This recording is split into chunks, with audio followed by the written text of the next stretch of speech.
Hi, this is Jim, the Sash window restorer.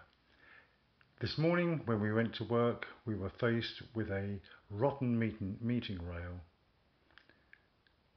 It was a Monday morning and so this day didn't start very well.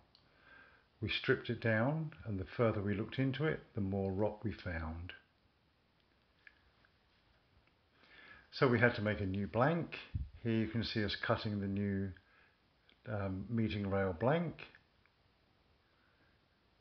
Almost finished. And then we set about putting it back together again. First of all we cut everything into place and then we puttied the old glass back in, and here you can see the finished putties.